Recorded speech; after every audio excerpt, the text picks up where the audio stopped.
This is Food Chemistry Unit 2. We're still in Chapter 5, Measuring Energy. Heat. Heat is energy transferred from one object to another because of a temperature change. Calorie with a lowercase c is the heat needed to raise the temperature of 1 gram of water 1 degree Celsius. This is food, energy in general. So 1 carrot has 30,000 lowercase c calories. We know it as 30 cal, right? Calories with a capital C, or kilocal. Why? Dietitians found that people were depressed hearing their food intake inaccurate, like 30,000 calories is accurate, right? But that's a really large number, and people just didn't want to see that.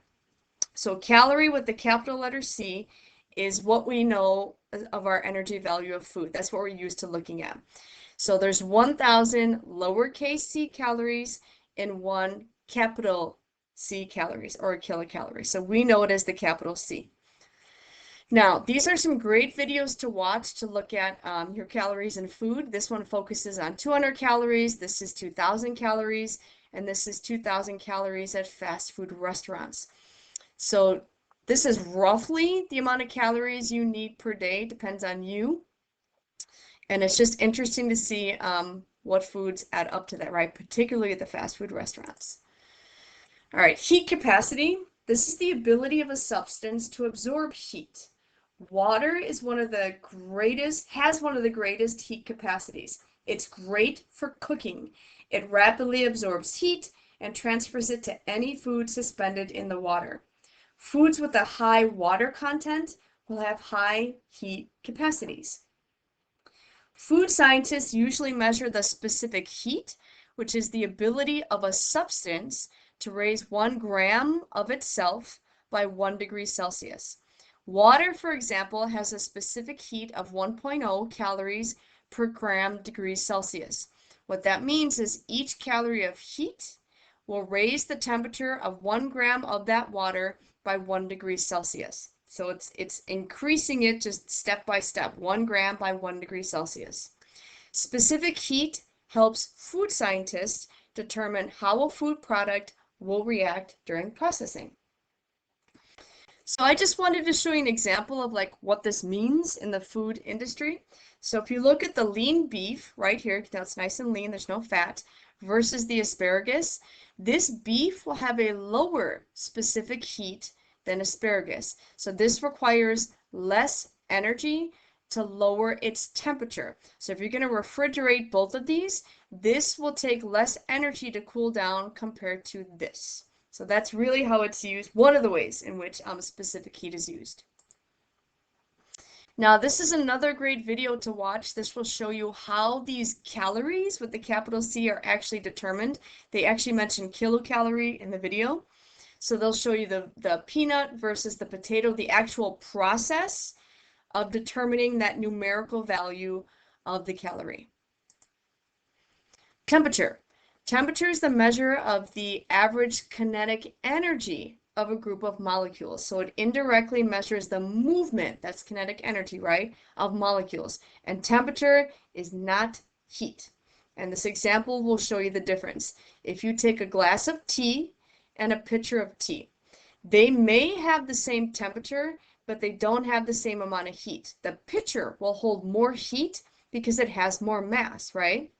If you pour yourself a glass of tea, this glass of tea will reach room temperature faster than the entire pitcher from which you poured it, because there's less mass. Thermometers.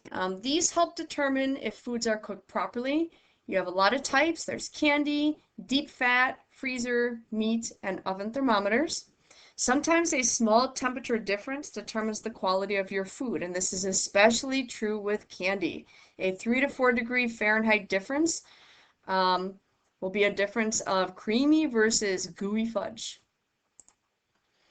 There are 2 temperature scales that might sound familiar to you. The Fahrenheit scale is what's used in the US. It's based on 2 points that this fellow right here, Gabriel Daniel Fahrenheit, could reach at the time that this was determined. So he used 0 degrees Fahrenheit That was the weather that he measured. And then 96 degrees Fahrenheit was his wife's body temperature. And that's how he came up with that scale. Celsius, formerly the centigrade scale, is used in our science labs. This was changed, the centigrade was changed to Celsius to honor Anders Celsius, and he based his temperature scale on the boiling and freezing points of water, and that's what we'll use in our class. Now, heat is transferred through 3 different ways. You have conduction, convection, and radiation. So remember, heat flows naturally in one direction, from hot objects to cold objects. If the temperature of both objects remains the same, heat flow stops. That's equilibrium. Mass and density determine the amount of heat in an object. Conduction.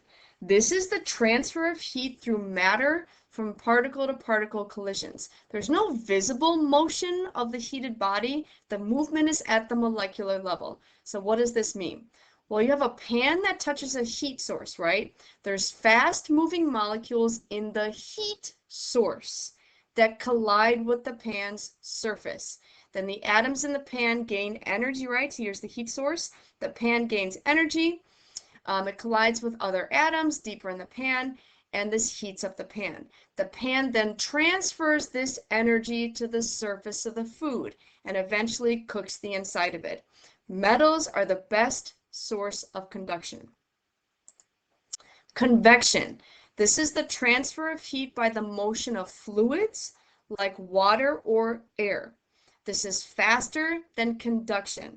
So if you boil water, the water develops currents that move energy quickly, right here. The oven has air currents that are trapped by the oven door. This surrounds the food and cooks the inside of the food faster than conduction. And then you have radiation. This is the transfer of heat by electromagnetic waves. Broiling, right here, and rotisserie cooking use electric or gas sources. They're above or below the cooking surface, radiating heat element. It's a radiating heat element, right? It radiates out to the food. Solar ovens reflect light from the sun into one location. Temperatures can be high enough to brown the food.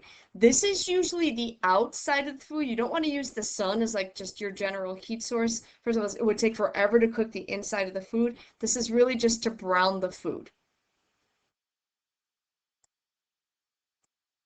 Oops, sorry.